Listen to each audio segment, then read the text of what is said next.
Hello, my name is Isla Bella, and I'm a part of the Steiner Climate Ambassador Internship Program. And I'm here with Ethan Shun, who is another climate ambassador in the program, to talk about food systems and sustainable food growing. So, Ethan, can you tell us a little bit about yourself? Yeah, I'm a fourth year environmental science major at Ohio State University. My specialization's in water. Um, let's see, I grew up in Cleveland, Ohio, lived in Chicago for a bit, and then came to school here in Columbus. And yeah, this past summer has been great as a Steiner ambassador, learning about a ton of sustainable ways of living, regenerative agriculture, and things like that around Ohio. Yeah, absolutely. So, can you talk a little bit about, I guess, what the program is, if you had to describe it? I know it's kind of hard. Yeah, so it's a 6 week program focused around our current food system and regenerative agriculture. So we went to urban farms, community initiatives like CFI in Athens, Ohio, and we worked with a couple universities, MTSO in Delaware, the Ohio State University, and the University of Dayton, just learning about initiatives and things that are going on in our communities. Yeah, I think that's a pretty good way to describe it. Did you have a site that stuck out to you, perhaps? Something that was your favorite? Hmm. In Athens, Ohio, the United Plant Savers, um, I guess Mhm. outpost. I don't know. I don't know what they call it. Right. That was amazing. So we learned about all types of medicinal plants. And the my main takeaway of this summer was we're going back to um live and really focusing on what indigenous peoples did um, around the United States and getting back into that. So it was really cool to learn about the medicinal properties of different plants and even some that taste really bad, like red elm bark. That was pretty gross, but yeah, that was my favorite place. Yeah, and we got to try some slippery elm bark too, which was really neat.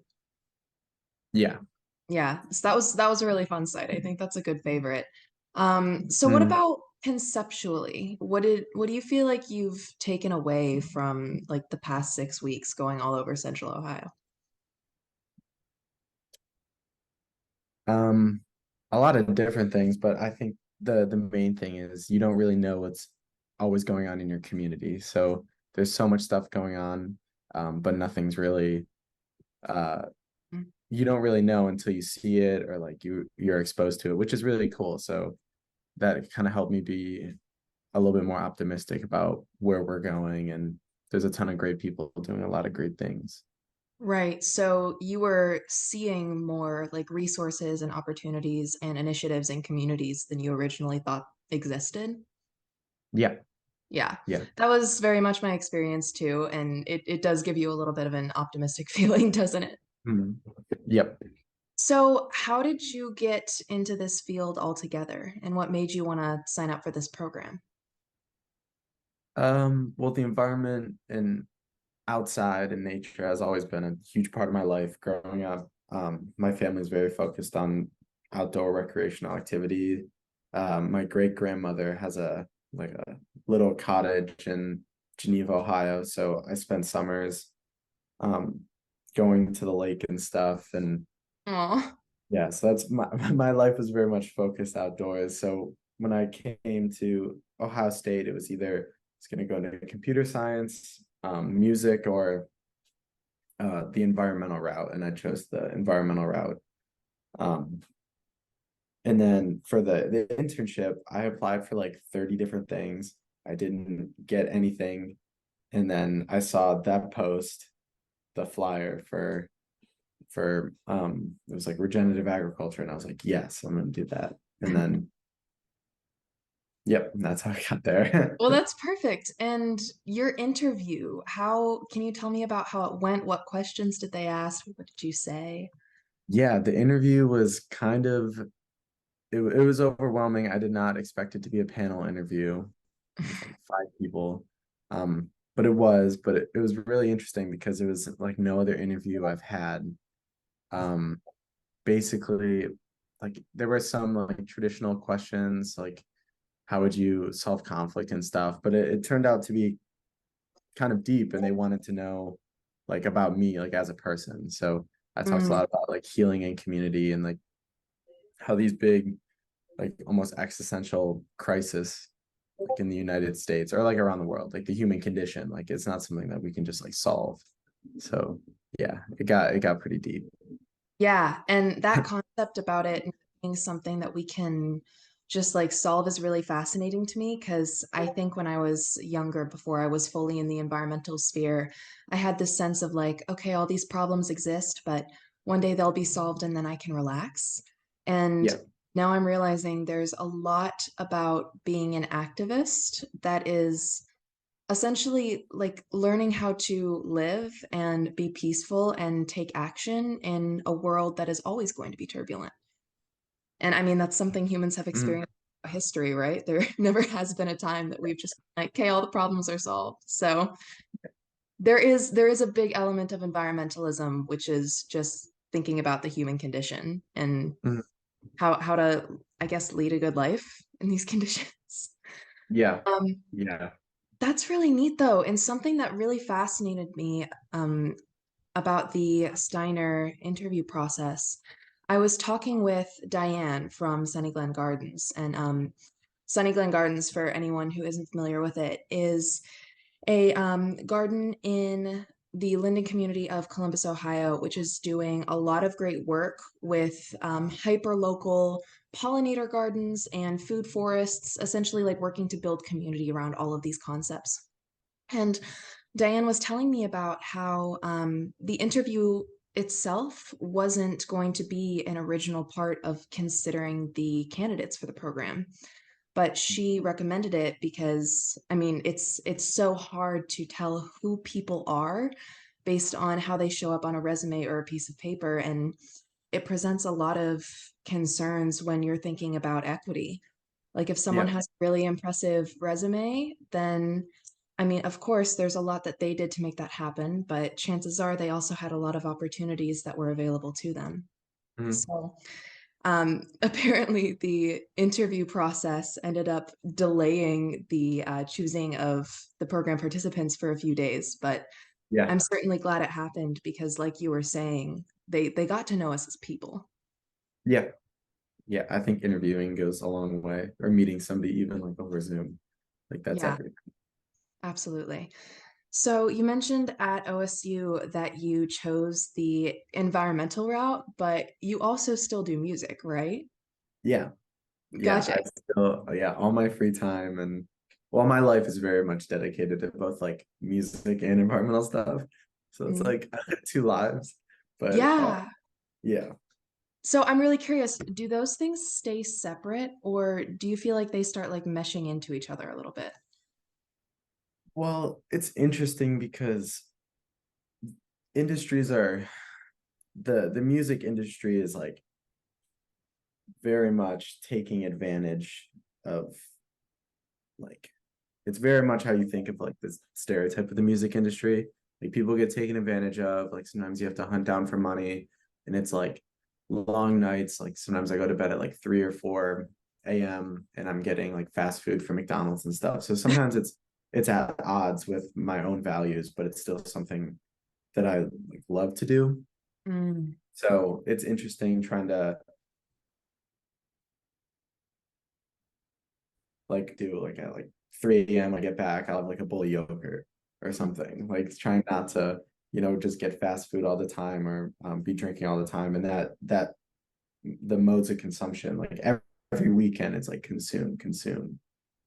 Which there's a very much like going out and dancing is very much um like rooted in our like human history, which like makes sense to me. Like for thousands of years, people have been dancing and playing music and hanging out together. Um, but then there's the when is it too much, like the overconsumption and like seeing every weekend when I'm DJing the plastic bottles and stuff just get like tossed and especially on a college campus. So sometimes I'm like, like it's difficult, but it's also fun Hmm. seeing what I can change. Yeah, that's such a fascinating answer. Honestly, I expected you to say something like, yeah, like some of my music has like environmental influence and I'm trying to change minds and stuff like that. And I'm guessing there's parts of that that are true, but Yeah, it, like yeah, when I'm making music, it's yeah, that's my ultimate form of expression. But having people like realistically, people actually like listening to it is very small right now. yeah. So And I but yeah, mean there's the stuff that I've made that I'm like, oh, this is like about this or about that. Um Lil Dicky, the artist, he has a song that came out a couple years ago for Earth Day. And he got a ton of artists like Ariana Grande and Lil Yachty, and it's all about like species on Earth and stuff. And he's a huge proponent of climate action, which is really great to see in a sphere that's not always thinking about people and like ethical things. And then there's also a group called Reverb, and they put on sustainable music shows that are carbon neutral. And Billie Eilish actually uses their services a good amount. So that way you can like go to a show and you know that you're going to an event and it's carbon neutral and you can just go and enjoy it without having to feel guilty about that consumption. Because I yeah. feel like a lot of us feel that guilt, you know, Mm. like because we're set up in a society that we're meant to consume as much as we can. Like that's 70% of our economy. So like how do we not feel guilty about that when we're like at a concert trying to enjoy ourselves and it's like, oh, they only have styrofoam cups. You're like, are you kidding me? Like um so yeah. Right. So it sounds like some of what you're saying is that there are ways that music and environmentalism for you can go hand in hand, but there are also ways that they're very much at odds Mhm. because environmentalism recognizes how much we need to reduce our consumption, and the music industry is just kind of like the whole culture is consumption. Oh yeah, yeah, for sure. And it's gotten even worse now with TikTok and like now as a musician you need to make something like every week or so to stay relevant, or you need to make like a beat video every couple days or like every day. But it's that's just not possible as a Right. creative. So it's like I so mean, I very much especially if you're stepped not away doing from it full that. time. Oh yeah, yeah, I don't like there's some people that I know and they can make a like a couple beat videos a day or like a song a day, which is great, but like they don't have they don't have a life. Like it's a hustle.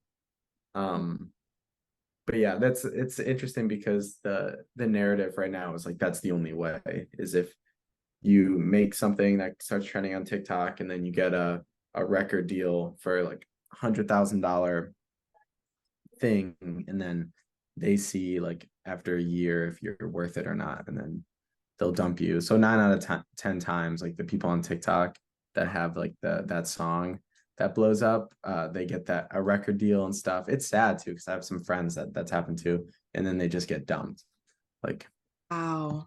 yeah, so That's so, it's interesting. yeah, and it's also making me think about like it reminds me of that same culture of consumption, but with people. You pick them up while you're doing well and then you discard them. It's the same Mhm. use and discard. So Yeah, yeah, and that I mean that's very much like like lithium mining and stuff and rare gem mining, and like people are just being used. I know it's not the same like music industry, like thinking about it, I'm like, okay, like that's not even as bad as stuff going on in other countries or even our country right now. Like people are mhm. being exploited by industry. Like that's something common across industry.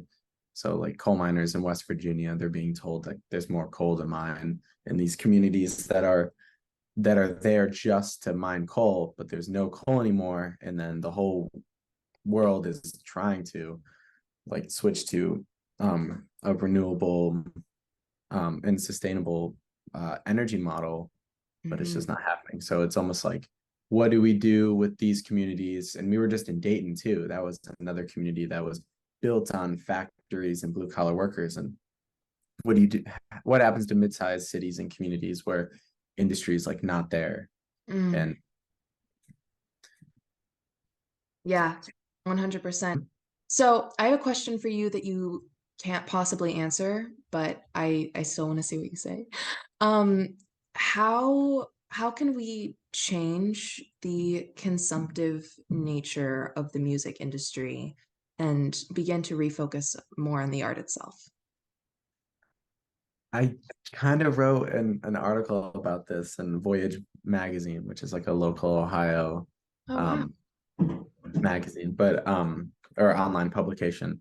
But it's about it's so hard because this is like people always want value in the art, or there is value in art, but not everybody sees something and they think there's value in that because it's subjective. It's art subjective, but it's more like respecting whatever people say is their art or their medium of work. So it's kind of adding more value in that even when you don't see the value. So that's what I think about it. So instead of it doesn't matter how much time or like what somebody makes something on, if it's contributing to the world, like there's consumption, like every day you're consuming, and then little of the time people are creating.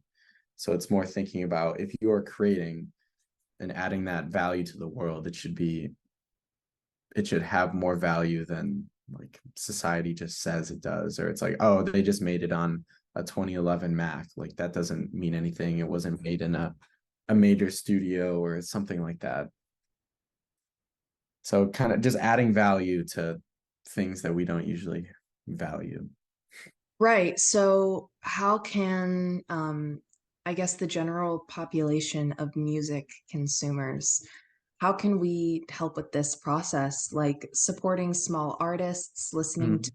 kinds of music. What's the best way to do this? Yeah, exactly that. Like go to shows. Like if you don't, I do this all the time.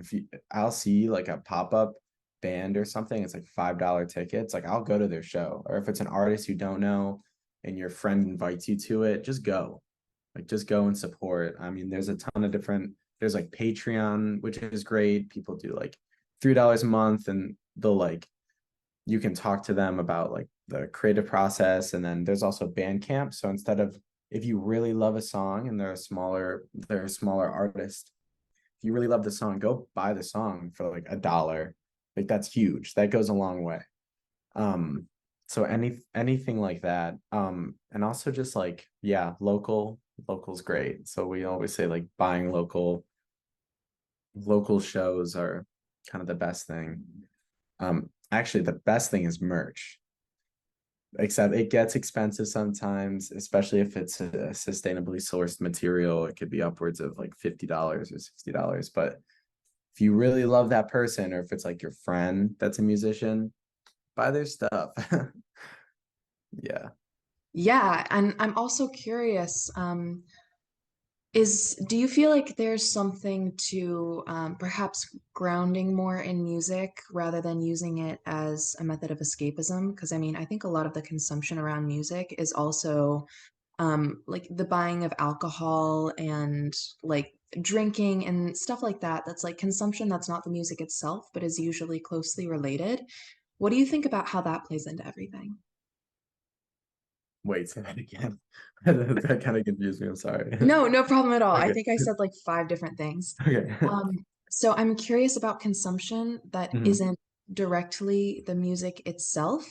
I wonder when we're talking about music as a consumptive industry, is there something to the concept of reducing consumption on stuff like alcohol, perhaps, to try to make the industry less consumptive? Or is it just like, is that not even Oh, related? yeah, I don't think that's possible. So like weed and alcohol or any other kind of drug is like I think it's embedded in culture and society, Hmm. like for like long standing, like not just now, because I mean we're so like we look at it now and we're like, oh no, this is like so bad. Just talking about like alcoholism in Hmm. itself right now. But it's always been bad. But we're just living in it right now. It's different with the opioid crisis because that's a pharmaceutical company thing that they pushed on population. But yeah, I think alcohol and ecstasy, like those things fuel movements in music. So in the 1980s and 90s, and when house music and jungle and all these other genres really came about, it was in the UK, and there was a huge ecstasy like explosion, and it was all about love and unity. So that drug reflects the music that was being made, and then the music reflects the drug. So there's a Wow. whole, yeah. So it's interesting. So in like in party culture, um, the when people are like right now, it's huge. Like tech house is like the super minimal like bass and four on the floor kick pattern. Um, like people associate that with like just alcohol and cocaine. So and it's very chill, like Wall Street vibe. Because a lot that's what's really pushing right now. So that's fueling a resurgence in this kind of genre of music is cocaine and alcohol. So Right. So um they're so intertwined that they're mhm, like it's like they feed back into each other. Both yeah. feed into each other. So it's not really a separating of them. So to bring things more directly back to environmentalism and close it out, um, I'm wondering what advice you have for other activists in this sphere or potentially future Steiner climate ambassadors.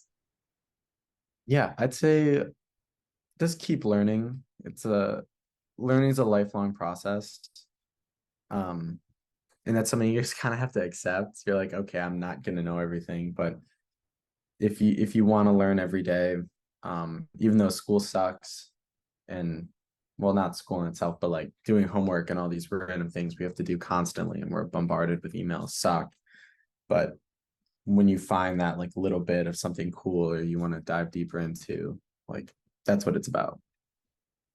Yeah, for you, I think it's very clearly music. It sounds like you spend a lot of your Oh yeah, I saw yeah, your face. It's right on the money, right? yeah. There's a really good book. It's called Last Night a DJ Saved My Life, and it's the whole history of not even just DJing, just like music and movements in music that goes back to like the Roman Empire and stuff. And it's really cool. It's a good read, but it's like 700 pages, so that's a year Wow. long read. Only for the most dedicated music scholars. Yes, yes. Wonderful. Well, thank you so Wait, much for your time. Do you have any other thoughts you want to share? no, I got nothing else. Thank you. Absolutely. Have a great day. Thank you so much, Ethan. Bye.